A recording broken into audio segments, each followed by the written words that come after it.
So I've been reading about and thinking about the situation with Marc Maron and Louis C.K. and Marc Maron's response to Louis C.K. and how they've been interacting or not interacting in the years since the falling out.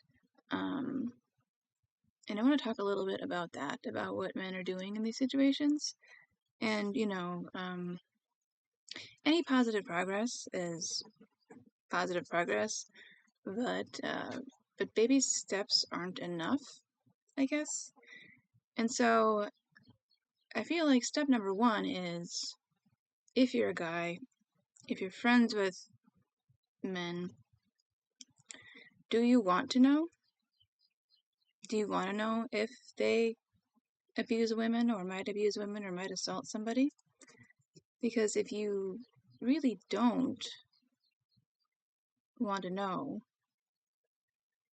which implies that you don't care, you're no better than an abuser themselves, really. Now it sounds like that's not what happened with the case of Marc Maron. My rabbit is trying to make an appearance right now.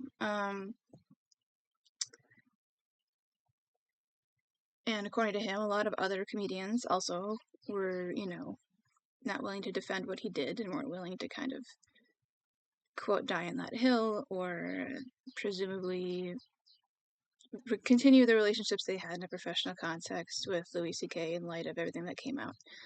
I mean, that's great. That's progress. And actually, we need more of that. It would be better, I guess. And I haven't gauged who all said what, but like,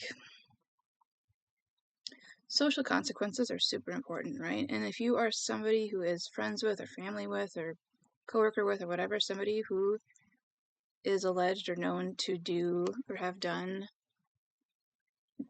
abusive behaviors to other people,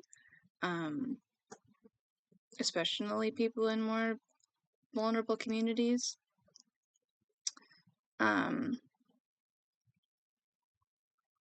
it's your job to just separating from them is great, but they might not know why. It might not be enough. Like, social consequences, part of it, yeah, is like, I won't interact with you because of this, or as long as you do this, and that's part of it. But if you don't actually have that conversation and make that clear, they might not know that that's why you're doing it. They might not know that you care that they did it, or whatever that is. So, one, want to know, and two, call them out. You have to call them out. If you do not call them out, then, just like, friends drift for any number of reasons, and, it might be whatever, but if you actually call them out and tell them that you know what they did, and tell them that you know that it is not okay, it's not okay with you, that has an impact. And if you simply say it's not okay, but then you continue being friends, that kind of undermines your argument. You know what I mean? If you say it's not okay and then you stop being friends, that might hurt. That's a social consequence that they might not want. Or if there are people that don't want to work with them, that's a social consequence that they might not want. And then, beyond that, in the interview I was reading from October of 25, Maron was talking about, how he told Louis that he wasn't willing to have a debate over how he should have handled the allegations that were coming out, which is good, just, yeah, it's good, stand your ground. But then it kind of ended on this note of, I see him around from time to time, and we're not friends, but we might, have some contact, and just sort of, it is what it is. And the problem with that is, if you're talking about abuses that have happened to vulnerable people who tend not to be protected or defended, you don't, especially if you are not in that vulnerable group, if you are a cishet white man, whatever it is, you don't have the right to say the past is the past. And continuing to say, hey man, I'm not going to be friends with you, that counts. But if you are going to continue interacting on whatever level, surface, acquaintance, friendship, career, whatever it is, ethical, you need to be clear that you have not forgotten what they did, and that you're going to be watching, and that it's not something you're going to tolerate, and that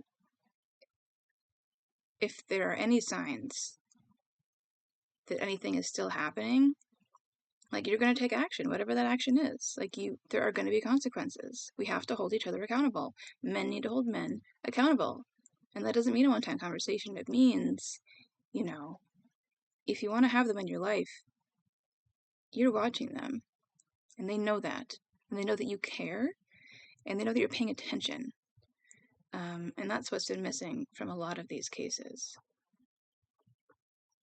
And we can talk more about, healing and restitution and those sorts of things in the future. But right now, the message we need is you don't have the right to say it's in the past, and you don't have the right to get over it. Not when it comes to people being harmed, especially when it's something severe, like assault, like psychological abuse of a partner, any of those things.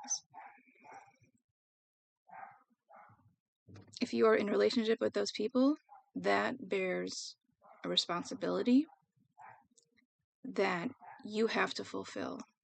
And if you don't, if you choose not to, on some level, you are responsible for their belief that they can continue the behavior without consequence.